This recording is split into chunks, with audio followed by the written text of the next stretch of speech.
Good morning. I wanted to talk a little bit about the healing crisis. Um, I've had some interesting experiences lately, and this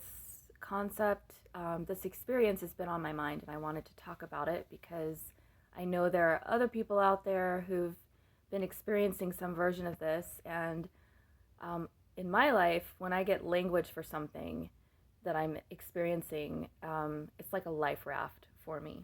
So, a healing crisis in the health community is an experience where you've been working towards changing something in your life.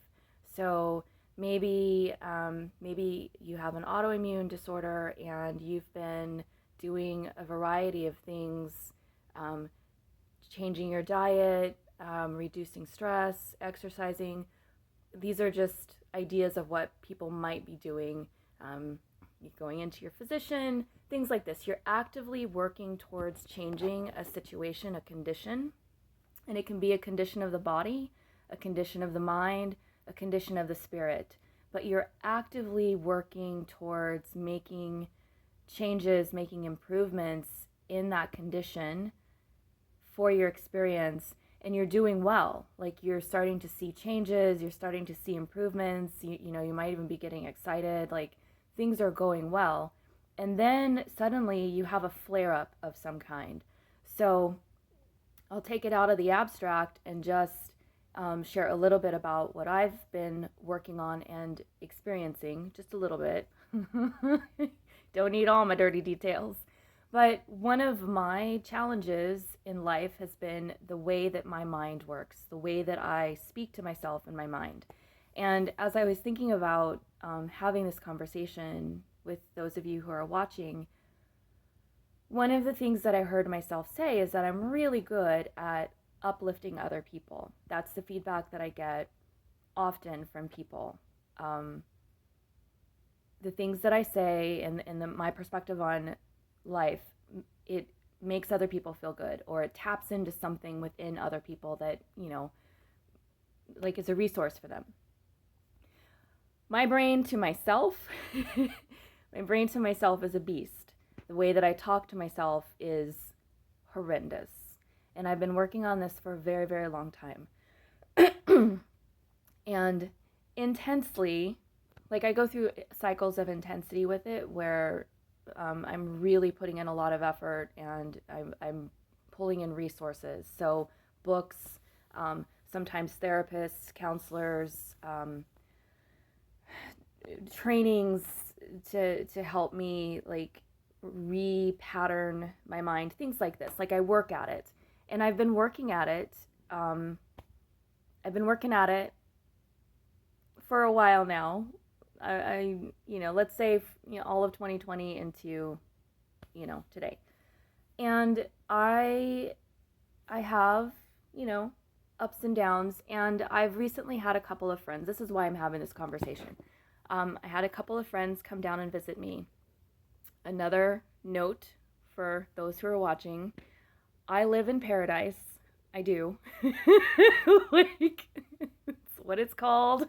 It's what it looks like. Like, when we have our ideas, those of us who love the ocean and warm weather, like, when we have our ideas of what that is, I live in that place.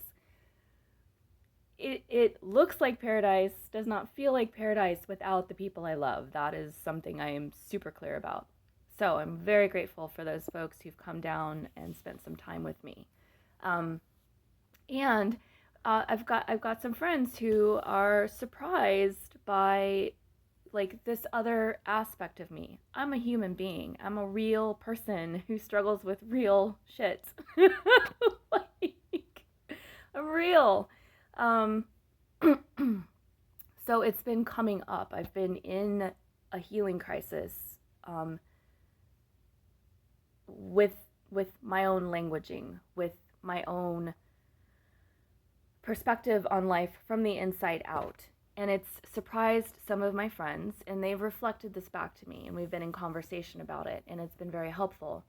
And it reminds me that when we are close, like, when something in us that's been used to operating in a particular way, whether it's physical, mental, or on a soul level, when we are close to making significant change, you know, when you're close to dropping whatever weight it is that you've decided you need to drop, or when you are close to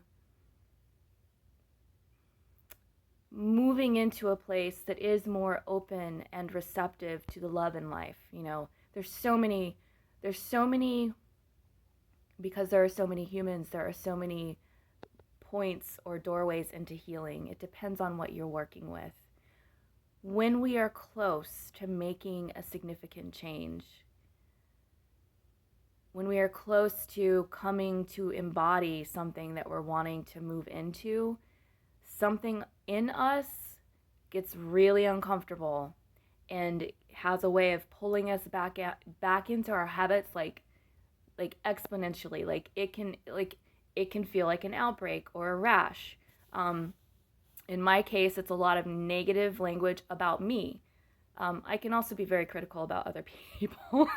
Like, that's the truth of it.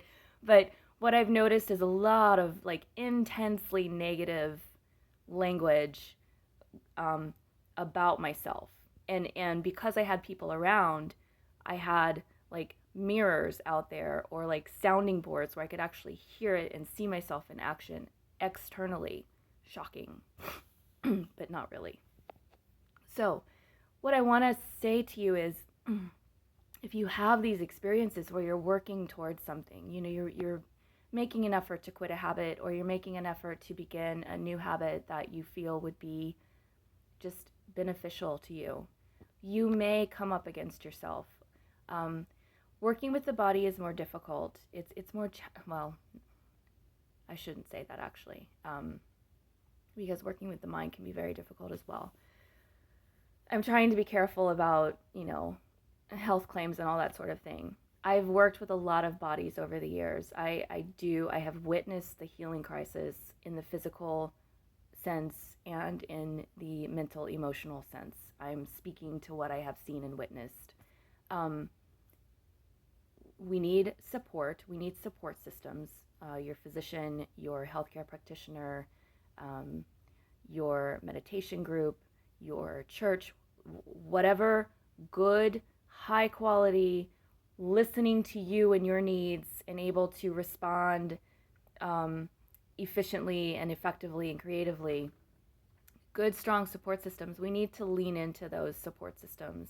For me, it's leaning into my friends. It's being okay, letting people who love me know that I am imperfect. That I am just trying to work out things just like everybody else. Maybe something different for you. Really what I want you to understand is healing crisis is real.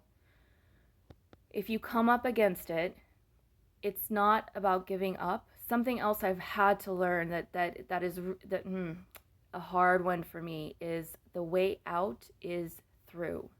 The way out is through it.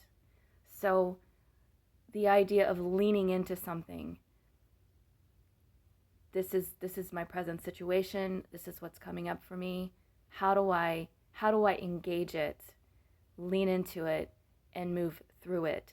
And I am learning, we do that often best with help. My brain is like one of these, but then there's this situation over here. So like when you see me pausing, it's because my brain's like, it's like pointing out all the ways that what I'm saying is not accurate. Just so you have a little insight into the drama in here. But let's just say that it is that simple, that it is as simple as, I backslid, like I had a flare up, I had a mental flare up. We'll just stick with my situation, a mental flare up, and I'm just like vomiting all this negativity all over myself. And here's my beautiful friend witnessing this and like, wow, I had no idea. Being honest about it, having compassion for myself, having appreciation for the friendship that can hold multiple parts of myself and my current reality as I'm working on moving into a different frame of reference for myself. With food when I worked with clients coaching on diet and nutrition. I focused a lot on helping people bring in quality food rather than restricting and limiting, bringing in more whole food, more nutritious food, more food grown with love so that it has energy and light and like real living vibration. This is what we want. We want to bring in the people, the places, the things, the books. Like right now, I need people in my life who speak with integrity, who choose their words carefully and intentionally, because this is what I'm working on getting back to. I used to do this. So I wanted to share this experience. I know a lot of people are out there working on making changes, and we are in a period of death and rebirth. Like, it's the Easter period. We've got this Venus situation in the sky that is telling the story of Inanna, which is an old Sumerian myth, which is one of the first stories of death and rebirth. So we're, again, we are in cycles of renewal, and there's struggle through that, and it's okay. Like, struggle is okay. I know we've gotten maybe used to hearing people say we shouldn't have to struggle, and I get it. You know, I'm aspiring towards that as well, but struggle is also okay. It doesn't mean that we're doing things wrong. Okay, so 11 minutes. I'm going to go ahead and stop this, and hopefully it's useful to somebody out there. Thanks so much for watching.